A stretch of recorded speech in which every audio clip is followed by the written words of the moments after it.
cuando hay trabajo para hacer. Porque a veces ha pasado que hay gente que no tiene y uno le ofrece, tengo para limpiar un terreno ahí o hacer cosas, y desaparecen porque no quieren hacer el trabajo, ¿no? Porque parece que es un poco pesado. Proverbios 6, capítulo 6 al 11, habla del ejemplo de la hormiga, que no teniendo capitán, ni gobernador, ni señor, ni patrón, prepara durante el verano lo que va a comer en el invierno. Y entonces sigue diciendo al perezoso, se dirige y le dice, ¿y vos qué, perezoso? ¿Hasta cuándo has de dormir? Un poco de dormitar y cruzar las manos para seguir reposando. Así vendrá tu necesidad como caminante y tu pobreza como hombre armado. Proverbios 21-25 dice, de deseo se muere el perezoso porque sus manos no quieren trabajar. Y yo no sé acá porque yo no conozco acá, pero yo he conocido en Argentina madres que han mantenido a sus hijos dándoles dinero y porque no tenían ganas de ir a trabajar.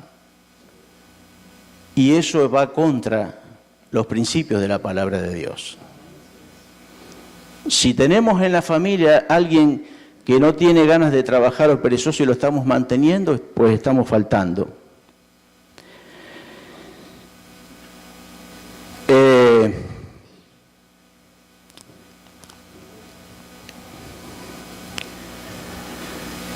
Hermanos queridos, todo lo que hacemos o dejamos de hacer, tarde o temprano, tiene sus consecuencias. Para bien o para mal. Hay quienes viven fuera del orden de Dios y la Biblia los identifica con distintos nombres.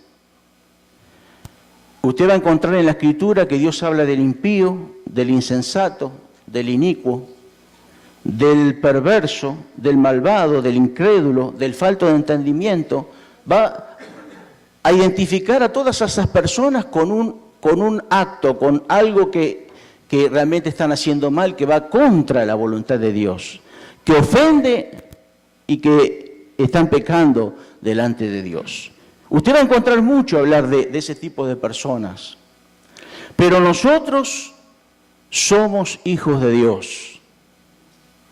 No tenemos ningún tipo de identidad, no tenemos nada que ver con ninguno de estos personajes ni de lo que hacen.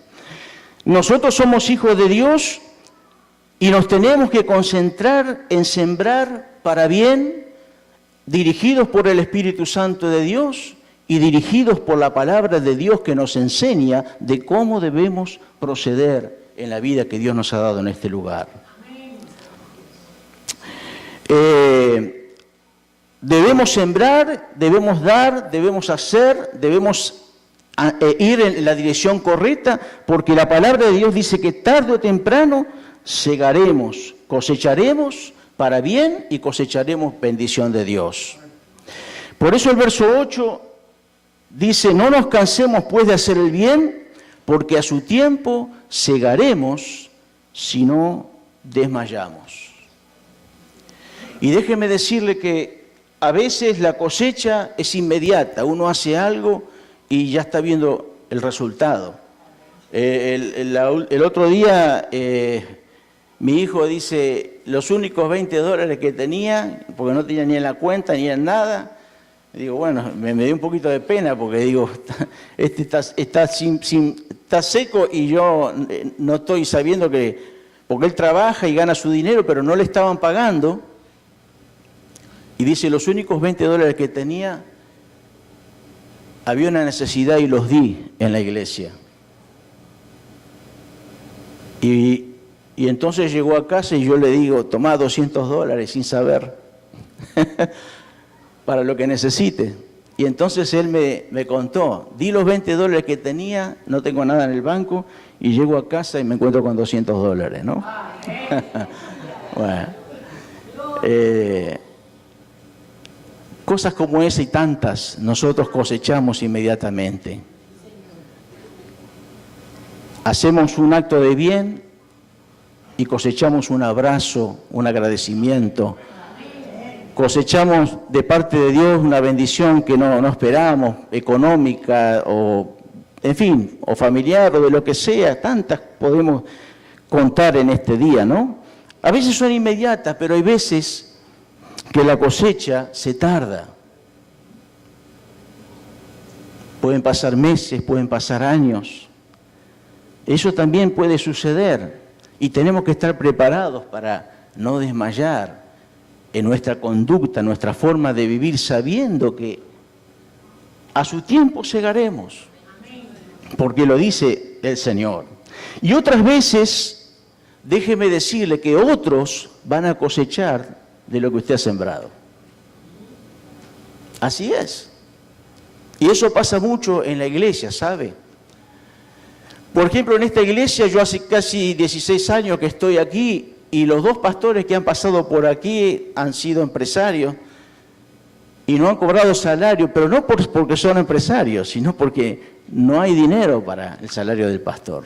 Porque todo lo que entra se está pagando la hipoteca y los gastos y nunca hay salario para el pastor. Pero algún día esta propiedad se terminará de pagar y vendrán otros a pastorear, tal vez, ¿no? No sé, no quiero decir nada, ¿no? Ojalá el pastor esté acá todos los años, yo no tengo problema. Pero venga otro y va a recibir salario. Porque la iglesia, el templo ya está pago. ¿Me entiende, hermanos?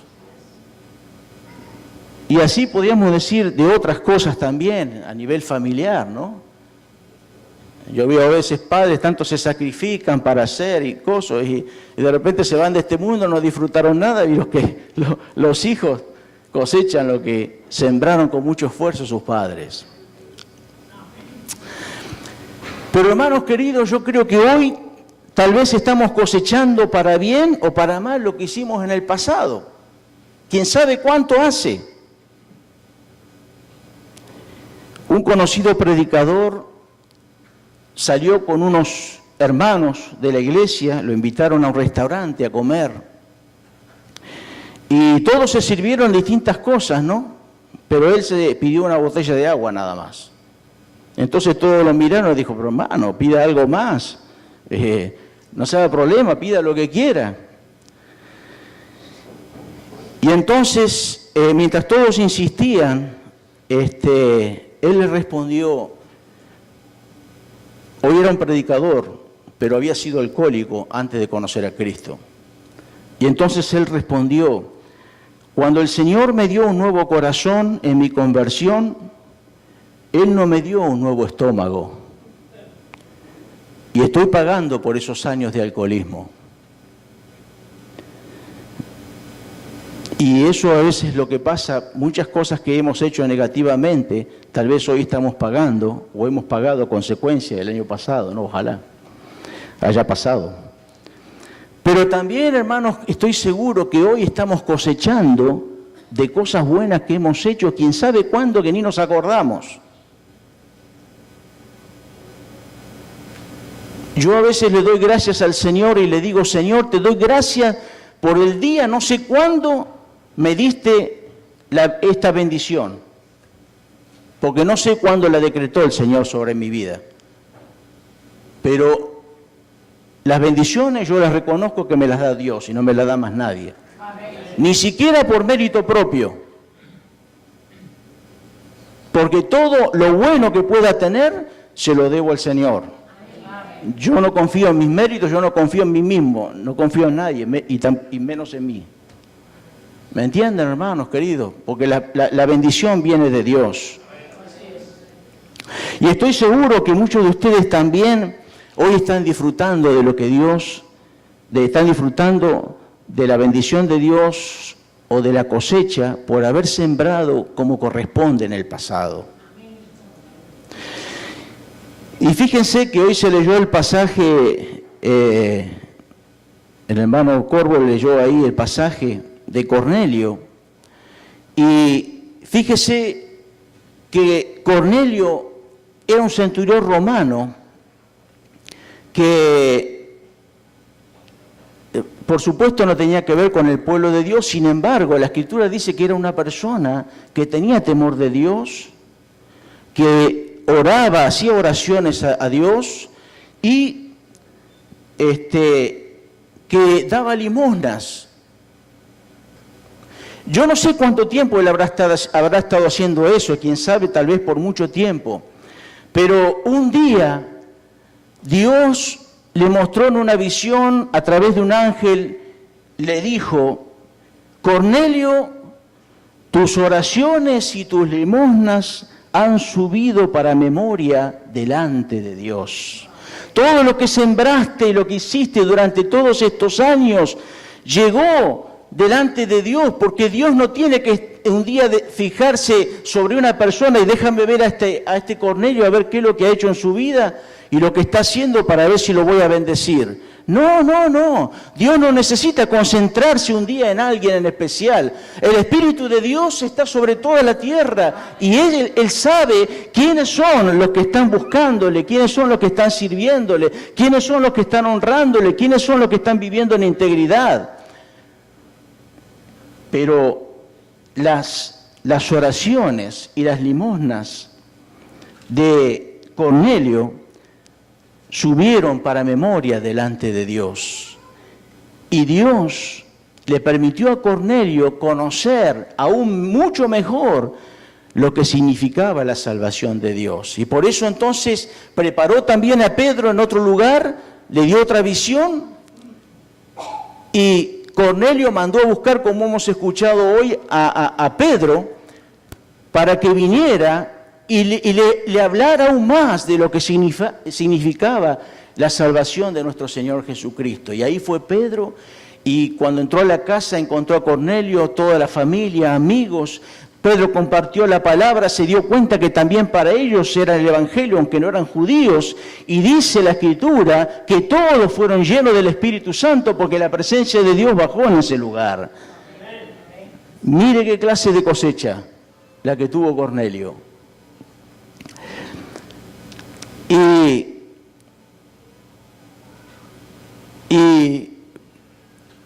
eso también nos pasa a nosotros y nos ha de pasar a nosotros en el futuro también. Tal vez hoy usted está cosechando, se está esforzando, está poniendo de sí y estoy seguro que Dios está pendiente, está sabiendo de todo eso y la cosecha también viene sobre su vida. Juan capítulo 4, verso 38, nos habla también del punto acerca de que a veces nosotros sembramos y hay otros que cosechan, y Jesús mismo también lo da a entender de esta manera con respecto al reino de Dios, con respecto a la obra de Dios, como lo hemos mencionado. Dice: yo los envié a ustedes a cosechar algo por lo cual no trabajaron, porque otros hicieron el trabajo y ustedes se han beneficiado del trabajo de ellos. El Señor estaba hablando a los discípulos acerca de lo que estaban ellos recibiendo como producto de la siembra de otros. Hermanos, una cosa es cierta y esto es importante, y es que somos llamados todos nosotros, porque nosotros somos hijos de Dios. No somos ni impíos, ni inicuos, ni desobedientes, ni malvados, ni perversos. Nosotros no nos identificamos bajo esos títulos. Nosotros somos hijos de Dios. Porque un día usted y yo recibimos a Cristo en nuestro corazón y decidimos vivir esta vida con Cristo. Que a veces nos equivocamos, que a veces fallamos, que a veces también pecamos, pero nosotros no elegimos como forma de vida ese camino, sino que pedimos perdón al Señor y seguimos adelante. Y Dios nos restaura y seguimos adelante. Y por eso somos hijos de Dios. Somos llamados a sembrar con generosidad, con amor, en justicia, en verdad, en todo tiempo. Y algo muy importante, que también somos llamados a tener cuidado de no dañar nuestra cosecha. Hermanos queridos, yo he visto ejemplos hasta de ministros que empezaron bien, tuvieron mucho tiempo bien, hicieron buen trabajo, sirvieron al Señor, hermanos también, vivieron bien, tenían buen testimonio. y en algún momento de sus vidas dañaron todo lo que sembraron. Dañaron su siembra y por supuesto dañaron su cosecha. Nadie en el campo ara, siembra, riega y cuando la planta está creciendo va por encima con un tractor. Nadie lo hace, ¿verdad? Espera cosechar en el momento oportuno.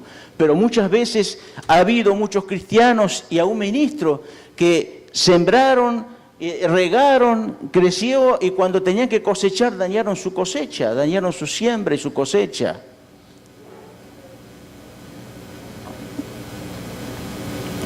Hicieron, por ejemplo, como lo que hizo Esaú con Jacob, que por un plato de lentejas vendió la bendición de su primogenitura. O como Judas por unas monedas entregó al Señor. O como David, que por una pasión de un momento con una mujer engañó a uno de sus mejores hombres. Y después, por supuesto, él mismo fue traicionado por su hijo y un desastre que hubo en su casa. A pesar de que Dios dice que que fue un hombre conforme al corazón de él, pero tuvo, por esos errores que dañaron su siembra y su cosecha, tuvo que pagar tremendas consecuencias en su hogar y aún en su reino. Cuando mandó a hacer un censo que Dios no le había mandado, fue un desastre por haber hecho algo que no correspondía hacer. Es decir, que nosotros vamos a sembrar para cosechar y no vamos a hacer ninguna estupidez ni nada que dañe nuestra siembra. No vale la pena un momento de placer en algo que es indigno, que no corresponde. No vale la pena una ganancia deshonesta de un dinero que eche a perder nuestra siembra de tanto tiempo. Tuve un cliente que el pobrecito no servía ni para ladrón.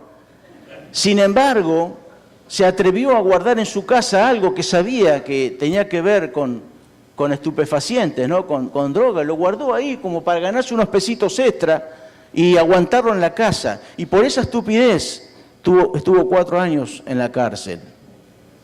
Y yo sé que no es un delincuente.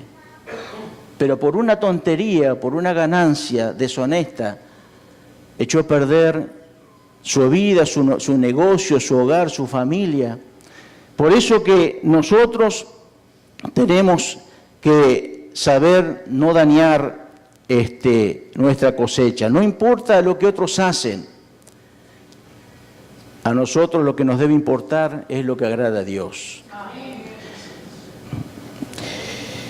Déjenme leerles esto, hermanos. Yo sé que se ha ido el tiempo, pero déjenme leerles esto, porque hubo un hombre en el Salmo 73 que era, diríamos hoy, como un cristiano, que era fiel a Dios, que servía a Dios, que vivía en integridad, que se esforzaba por hacer las cosas bien.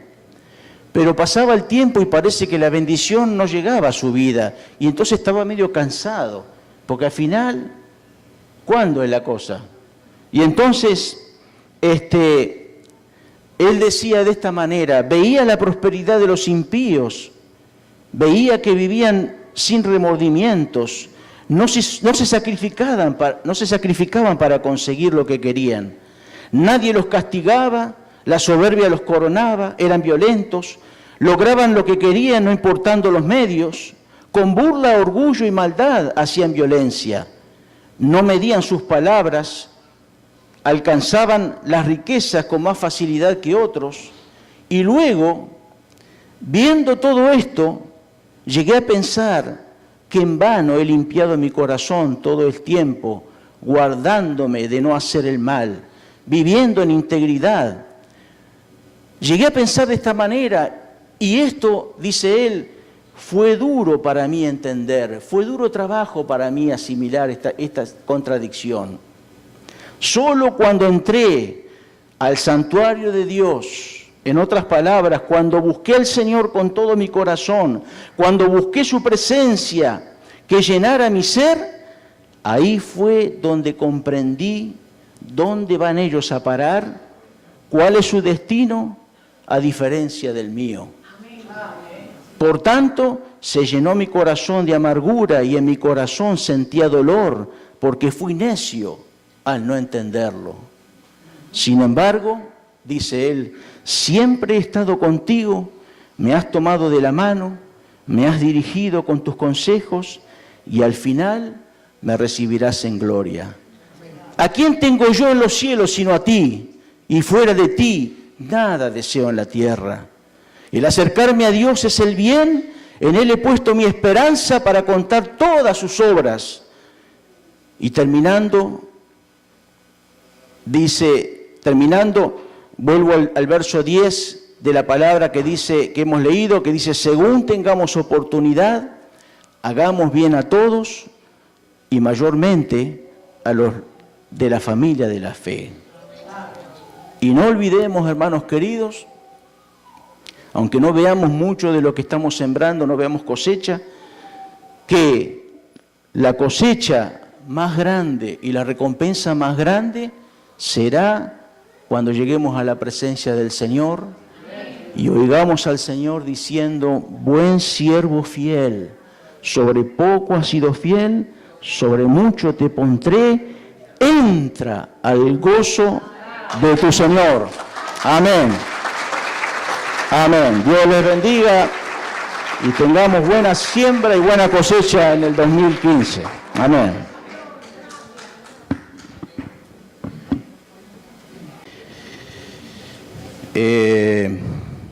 Acerca de la siembra y la cosecha.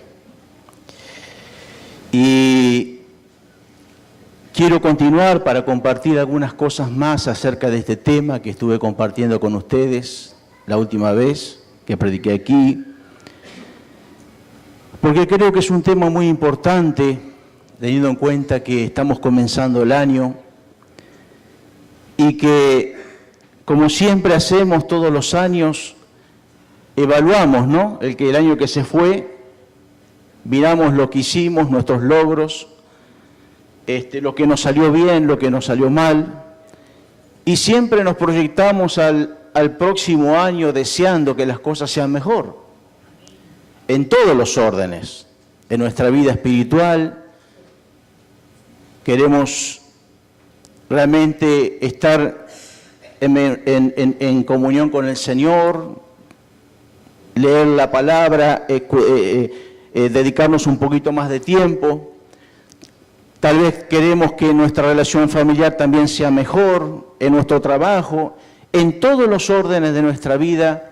Siempre nos proyectamos hacia el futuro y decimos, bueno, este año voy a hacer esto que el año pasado no hice, este año voy a trabajar más en esto que el año pasado descuidé, etcétera, etcétera. Es decir, que queremos tomar acción, queremos sembrar más, queremos producir hechos cuyas consecuencias nos bendigan y nos beneficien en todos los órdenes de nuestra vida. Por eso es que quiero compartir algo más acerca de este tema de la siembra y de la cosecha. Y entonces encontramos en el capítulo 6 de la carta que el apóstol Pablo escribe a los hermanos Gálatas de aquel entonces, en el capítulo 6, del verso 7 al 10, Gálatas capítulo 6, versos 7 al 10,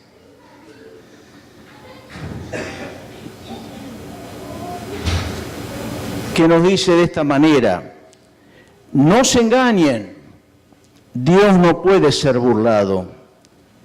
Todo lo que el hombre sembrare, eso también segará. Porque el que siembra para su carne segará corrupción, mas el que siembra para el Espíritu, del Espíritu segará vida eterna. No nos cansemos, pues, de hacer el bien, porque a su tiempo segaremos si no desmayamos. Así que según tengamos oportunidad, hagamos bien a todos y mayormente a los de la familia de la fe. Déjeme orar un momento y acompáñeme usted también. Señor, estamos en tu presencia en esta mañana. Hermosa es la alabanza, Señor, que hemos levantado hacia ti en este día y nos hemos gozado. Y ahora, Señor, yo me encomiendo en tus manos para compartir esta palabra con mis hermanos. Señor, que tu Santo Espíritu bendiga mi alma, mi espíritu, y que bendiga a cada uno de mis hermanos. Así como es de edificación para mí, sea de edificación para ellos. Seas tú, Señor, grabando en cada corazón las palabras que hacen falta. Y lo que no he, de alguna manera, Señor, meditado, trae a mis labios las palabras que hagan falta en esta mañana para el que las necesita. Padre amado, en tus manos me encomiendo y te doy gracias por esta palabra en el nombre de Jesús. Amén. Amén. Como dije, hermanos, continuando de alguna manera con lo que la última vez estuve compartiendo con ustedes, me gustaría sintéticamente, muy sintéticamente, recordar algo de aquello que hemos compartido y que dijimos que en principio la siembra y la cosecha es una ley espiritual que Dios ha establecido y que abarca todos los órdenes de nuestra vida. Es algo que Dios ha establecido y eso no tiene fronteras. Es decir, que donde quiera que nosotros vayamos, donde quiera que estemos,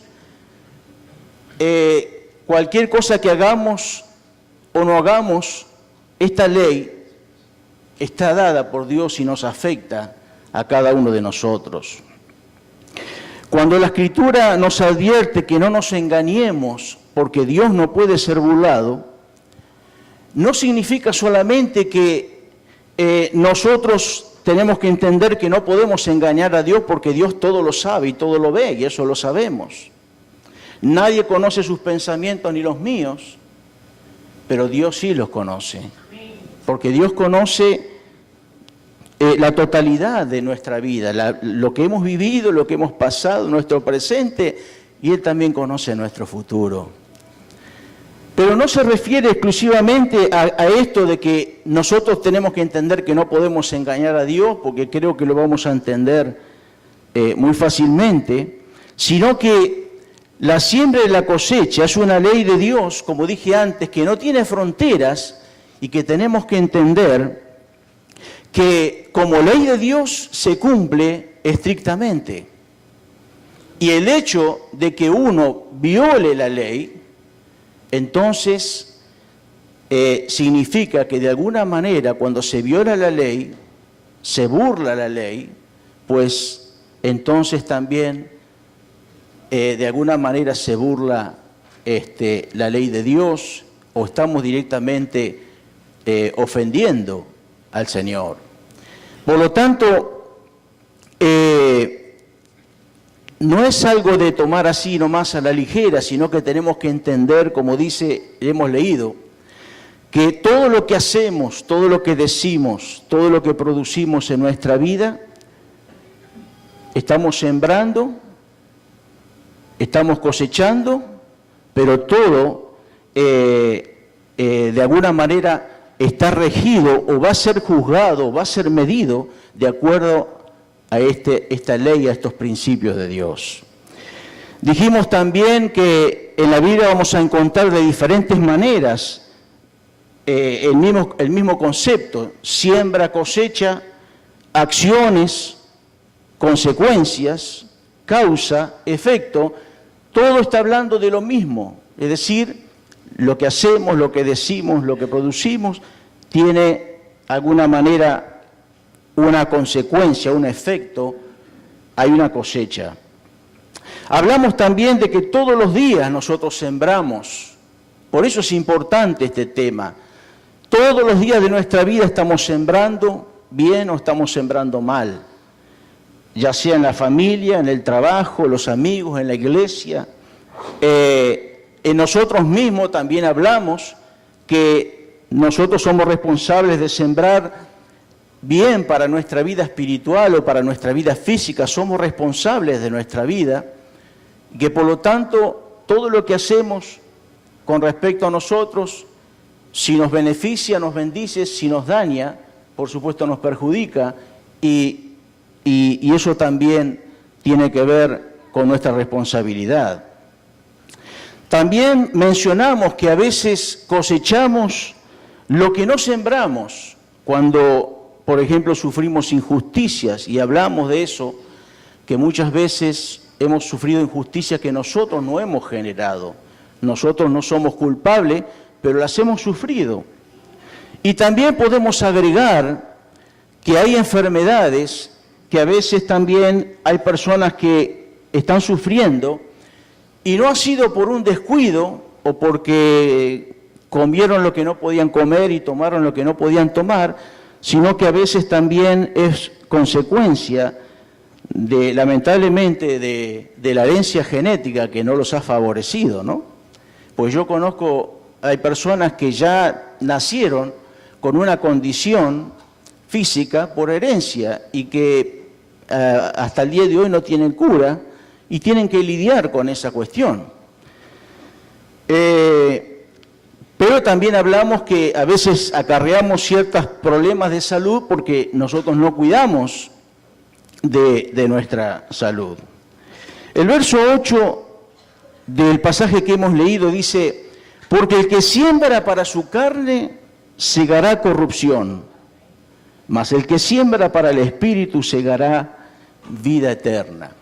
Hay una versión parafraseada del mismo texto que dice de esta manera: si siembra para satisfacer los apetitos de su naturaleza humana, estará plantando semilla del mal y sin duda recogerá como fruto corrupción y muerte. Pero si planta lo que agrada al Espíritu, cosechará la vida eterna que el Espíritu Santo le da. En síntesis, hermanos queridos, ¿qué es sembrar para la carne?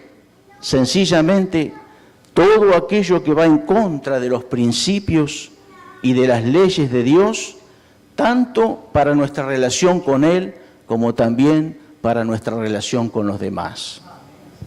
Así de sencillo. Eso es sembrar para la carne. Todo lo que afecta a nuestra relación con Dios y todo lo que afecta a nuestra relación con los demás, pues eso es sembrar para la carne. Entonces, en el mismo libro de Gálatas, ustedes lo van a poder leer en sus casas, en el capítulo 5, se describe justamente esto, las obras de la carne y el fruto del Espíritu. Está muy interesante y pienso que ustedes ya lo han leído, pero hay que volverlo a leer, porque ahí es donde nosotros podemos mirarnos a ver si hay algo con qué identificarnos, sea para bien o sea para mal, ¿no? Si encontramos algo bueno, qué lindo cuando uno va leyendo y dice, yo estoy bien con esto, yo estoy bien con esto, yo estoy bien con esto otro. Pero también es un poco duro cuando decimos, en este aspecto me identifico, hay algo que tengo que corregir. Pero fíjense, hermanos, que no solamente ahí está contenido lo que significa todos los aspectos de nuestra naturaleza humana y carnal, muchas veces viciada, ¿no? Pero además en la Sagrada Escritura encontramos mucho más conocimiento.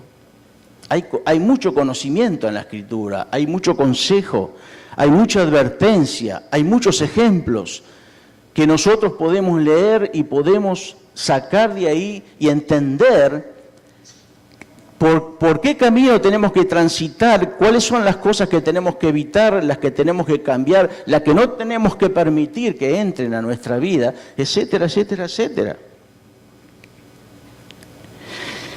¿Qué hacer? ¿Qué no hacer? ¿Qué es lo que conviene? ¿Qué es lo que no conviene? ¿Qué es lo que nos puede destruir, nos puede afectar? Y encontramos no solamente aquellas enseñanzas o esas advertencias que tienen connotación de pecado, sino que en la Escritura nosotros podemos aprender aún aquellas cosas que no tienen connotación de pecado, pero que nos benefician en nuestra relación con los demás, por ejemplo. Hay cosas que hacemos que pueden afectar a otro y tal vez no sea pecado, pero afecta y nosotros podemos cambiar esas cosas.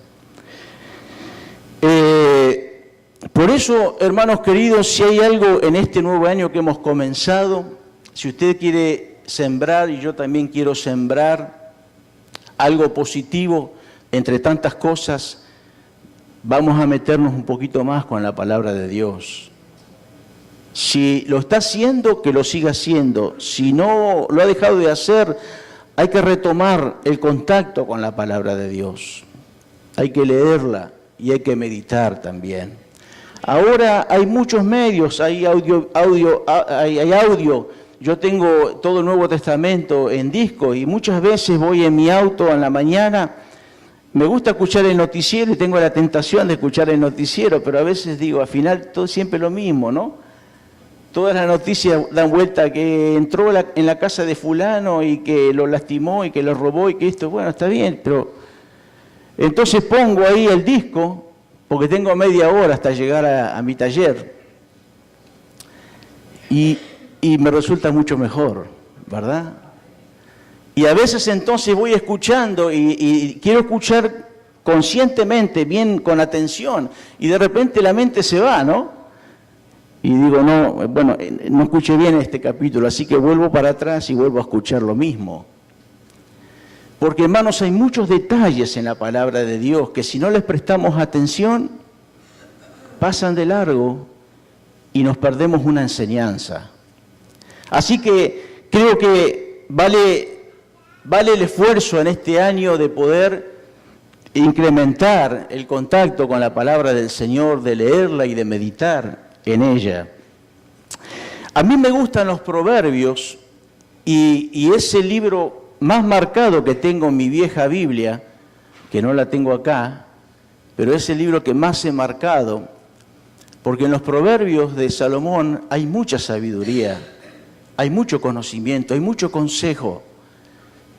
Y a mí siempre me ha gustado ese libro, por eso que lo he marcado,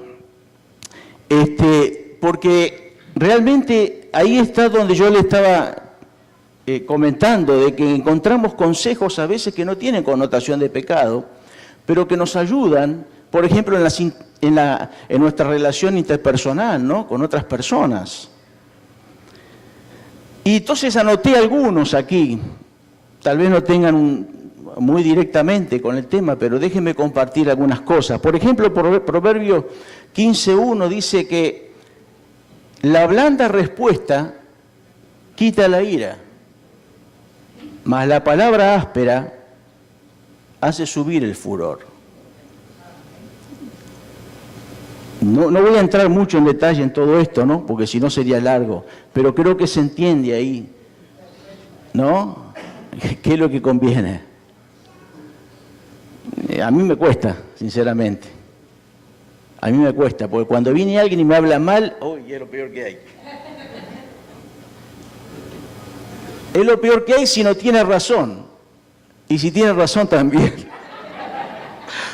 Porque uno espera que aunque le vengan a corregir o a decir algo, espera que uno se lo digan, ¿no? Está bien, tenés razón, pero cambia el tono. Proverbios 14:17 dice, el que fácilmente se enoja hará locuras. Es verdad, ¿verdad? Proverbios 10:19 dice que en las muchas palabras no falta pecado, mas el que refrena sus labios es prudente. Pero fíjese, ¿no? O sea que esto como diciendo, bueno, no hables tanto y si vas a hablar, sé coherente. Sin embargo, Proverbios 15:23 dice que la palabra dicha a su tiempo, cuán buena es y a veces cuán necesaria y cuán útil puede ser. Así que no es que la Biblia nos manda que estemos callados. Bueno, yo soy un tipo bastante callado. Cuando más hablo es cuando vengo a predicar. Es verdad, porque la que habla es mi esposa. Así es, siempre en el matrimonio hay uno que habla todo y el otro. Bueno, Creo que solamente la excepción es con el pastor y la esposa, que ellos hablan los dos, ¿no es cierto? Ok. Proverbios 11:18 dice, el impío hace obra falsa, mas el que siembra con justicia tendrá galardón firme. Y ahora quiero dar dos textos que de alguna manera se contrastan, y esto nos hace ver, hermanos queridos, que no podemos sacar de la Escritura un texto, aislarlo y adueñarnos de eso como si fuera la única verdad. No. De ahí está la importancia de conocer la Escritura, porque cuando usted lee un pasaje y lee otro, usted asocia y saca realmente la verdad absoluta y no una sola cosa. Porque mucha gente de un verso a veces ha hecho una doctrina equivocándose y enseñándola de alguna manera incorrecta. Entonces, el ejemplo, Proverbios 3:27 dice, no te niegues a hacer el bien a quien es debido cuando tienes poder para hacerlo. Y acá tiene que ver con el dar, con el sembrar, ¿no? Con el bendecir a otro, etcétera, etcétera. No te niegues a hacer el bien a quien es debido cuando tienes poder para hacerlo. ¿Y qué decimos a esto? Amén. Sin embargo, en Proverbios capítulo 6, verso 1, 11, 15, 17, 18, 20, 16, 22, 26, nos enseña que aunque tengamos la posibilidad de dar y de hacer un montón de cosas, nos enseña que no debemos salir de fiadores o de garantía a nadie. Y espero que le haya dado una mano a alguno hoy. Porque dice Proverbios 17:18, falto de juicio es el que endosa el pagaré ajeno, haciéndose responsable de la deuda. Hermanos queridos, esto parece... Pero yo conozco dos pastores que quisieron ayudar a su gente y salieron de garantía y casi pierden la casa. Es decir, fíjense el contraste, ¿no? Porque a veces tenemos el poder para hacerlo, hasta inclusive de pagar la cuota que le toca pagar al otro. Ahora, si usted está dispuesto a eso, está bien. Pero no debemos confundir. Es decir, no te niegues a hacer el bien a quien es debido cuando tienes poder para hacerlo, pero fíjate en cosas como esta, por ejemplo, que la palabra de Dios aconseja que no lo hagas. Proverbios 11:25 dice, el alma generosa será prosperada. Y Proverbios 19:17 dice, al Señor presta el que da al pobre, y el bien que ha hecho se lo volverá a pagar. Y aquí encuentro otro contraste con otro pasaje.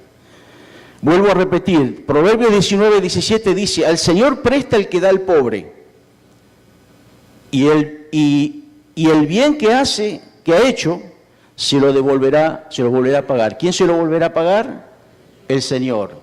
Cuando damos a los pobres o damos a tantas cosas por las cuales nos piden plata por todas partes, y especialmente cuando hay necesidades, la Escritura dice que al Señor estamos prestando. Así que a veces yo